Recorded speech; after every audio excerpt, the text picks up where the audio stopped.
Après le passage à vide Covid, il faut vite relancer l'Open afin de permettre aux judokas pays de se projeter à nouveau sur les tatamis de Saint-Denis. Moins d'invités extérieurs comme avant, mais une belle qualité de combat entre les meilleurs locaux. Avec au milieu des jeunes Mahorais avides de progresser, l'ensemble livre tout de même un bon tournoi.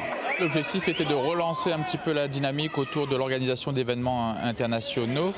Et c'est vrai que le contexte n'est pas facile actuellement, un contexte contraignant. Mais l'objectif c'était quand même d'offrir un plateau de qualité. On n'a pas la quantité, mais on a la qualité aujourd'hui sur les tatamis dionysiens. Et l'attraction vedette chez les cadettes, bien malgré elle, c'est Rayane Ibourois, ceinture noire, jeune pépite du club de Saint-Denis, habile et performante en judo, mais aussi experte en jiu-jitsu combat, discipline dans laquelle elle a été 2 fois sacrée championne de France en cadette et en junior.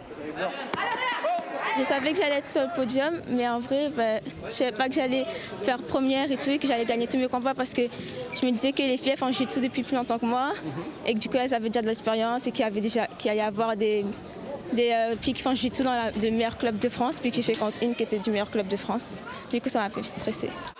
Du bon stress à l'évidence, et même si pour l'heure le cœur de Rayane ne balance pas encore entre les 2 disciplines, arrivera un moment où il lui faudra choisir. Il y a une compétition judo, je suis prise, championnat de France. Et si je suis prise pour le championnat d'Europe jiu-jitsu, je devrais faire un choix. Du coup, c'est compliqué. Vous avez déjà fait le choix? Oui, mais pour l'instant, ils n'ont pas encore donné de nouvelles pour le championnat d'Europe. Mais s'ils diront que je suis prise au championnat d'Europe, je devrais faire un choix et je réfléchis toujours là. Pour aider à la bonne relance de l'Open de Saint-Denis, des jeunes judokas et arbitres mahorais se sont mêlés à la bataille des chefs locaux. Compliqué de rivaliser, mais très bénéfique.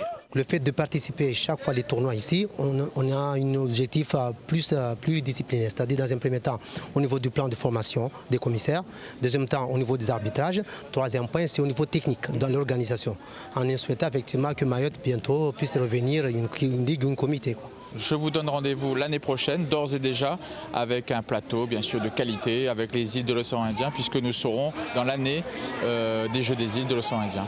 Le rendez-vous est pris. En attendant, le tournoi 2022 aura quand même permis à bon nombre de nos judokas de bien se préparer pour les prochains championnats de France.